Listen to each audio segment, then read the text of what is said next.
Bienvenue dans cette nouvelle édition du 12-15. Au sommaire de l'actualité, la Constitution au cœur du débat politique en République démocratique du Congo. L'opposition redoute une modification du texte fondamental. Le gouvernement dénonce un procès d'intention. En Côte d'Ivoire, l'élection présidentielle approche à grands pas. 10 candidats sont en lice. Parmi eux, Konan Kwadwo-Siméon, candidat de l'opposition. Il fait de la réconciliation nationale son cheval de bataille. Et puis, la conférence internationale sur la sécurité maritime et énergétique se poursuit en Angola. Le point sur les enjeux de cette rencontre dans ce journal.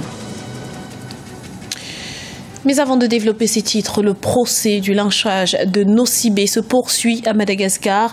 Ce mercredi avaient lieu les plaidoiries de la défense. Mardi, l'audition des 34 accusés s'est achevée sur le témoignage de ces derniers.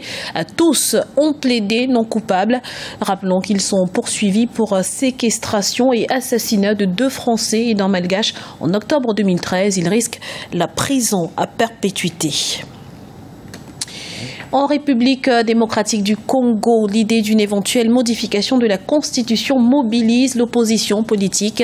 De son côté, le gouvernement rassure sur ses ambitions et dénonce un procès d'intention. Explication avec Paul de Singwe.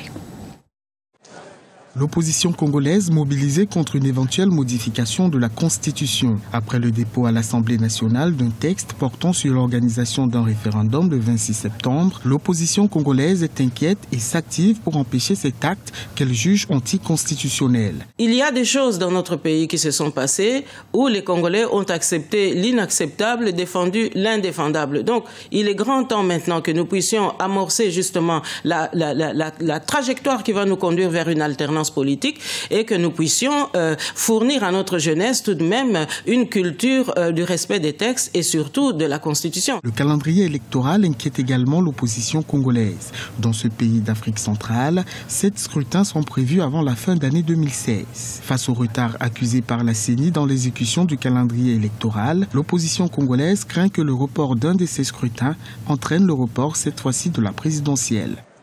Mais si on était tous de bonne foi, normalement c'est un calendrier tenable puisque de toute façon c'est un délai constitutionnel.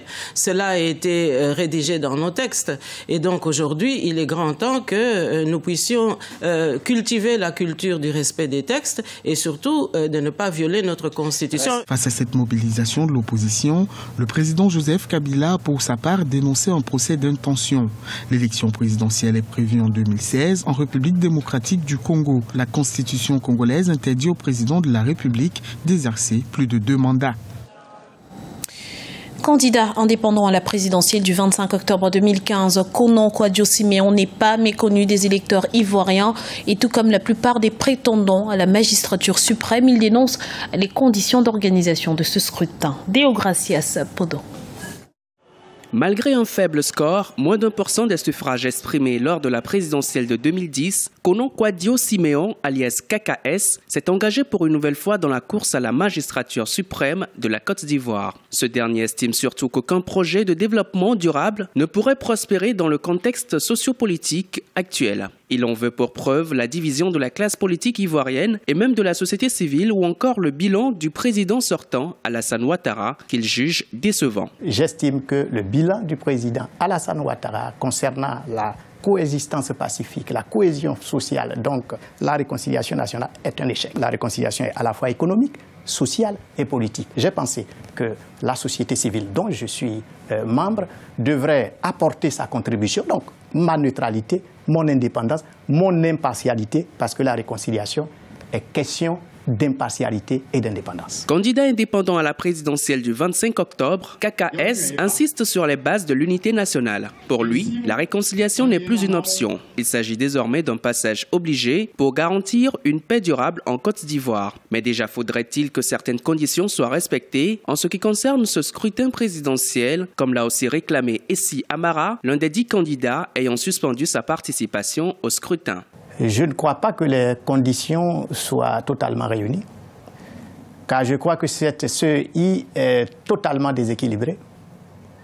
Je crois aussi que les conditions d'équité au niveau de l'accès aux médias d'État est problématique.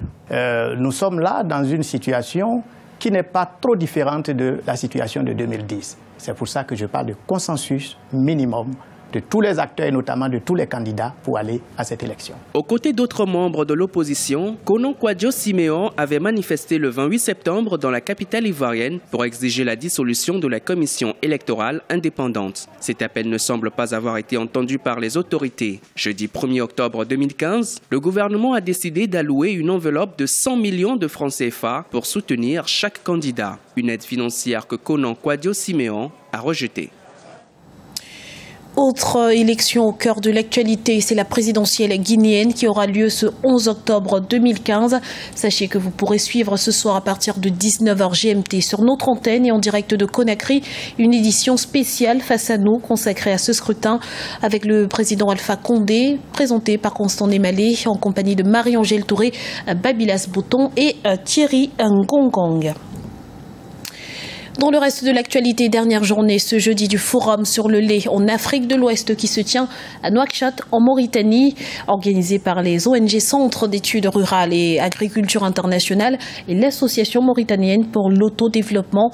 L'événement a pour objectif de partager et mutualiser les expériences de l'Afrique de l'Ouest sur la filière lait et de proposer des pistes de recherche et de développement appliquées à cette thématique. Parallèlement, Luanda, la capitale angolaise, abrite depuis ce mercredi la conférence internationale sur la sécurité maritime et énergétique. Un rendez-vous important qui devrait déboucher sur l'adoption d'une déclaration reflétant le sentiment et les opinions des participants. Les détails avec Lise Elsie Akizimana. Luanda accueille la conférence internationale sur la sécurité maritime et énergétique. Depuis ce lundi 7 jusqu'au 9 octobre 2015, la capitale angolaise réunit plus de 300 invités venus de 52 pays du monde, ainsi que des organisations régionales et internationales. Le gouvernement angolais, avec le soutien des gouvernements des États-Unis et de l'Italie, a décidé d'organiser une conférence internationale sur la sécurité maritime et énergétique afin de contribuer à un renforcement des initiatives nationales et régionales en réponse aux menaces sur la côte atlantique, en particulier dans le golfe de Guinée. Cette conférence internationale sur la sécurité maritime et énergétique vise plusieurs objectifs. Il s'agit notamment d'analyser les causes et les stratégies à mettre en place pour combattre la criminalité dans le golfe de Guinée, le trafic d'êtres humains et le blanchiment d'argent afin d'assurer un réel développement de l'économie bleue. Il s'agit de mutualiser les ressources, les forces, les intelligences. Il y a des enjeux de la manière dont tout cela sera implémenté sur le terrain. Il y a des enjeux financiers, il y a des enjeux de gouvernance politique. Et tout cela permet de comprendre pourquoi on va associer plusieurs États pour trouver ensemble les moyens qui permettent d'implémenter avec le moins que ces risques et des plaintes possibles l'ensemble des États engagés dans l'activité d'exploitation pétrolière et de sécurité maritime. Les invités vont se pencher aussi sur le déversement illégal de déchets dans la mer, la pollution, la dégradation de l'environnement et la mauvaise protection des infrastructures portuaires et pétrolières. La prochaine conférence internationale sur la sécurité maritime se tiendra du 2 au 7 novembre 2015 à Lomé, au Togo. C'était le journal de la rédaction. Merci pour votre fidélité. Retrouvez dans un instant une nouvelle édition de l'information sur Africa 24.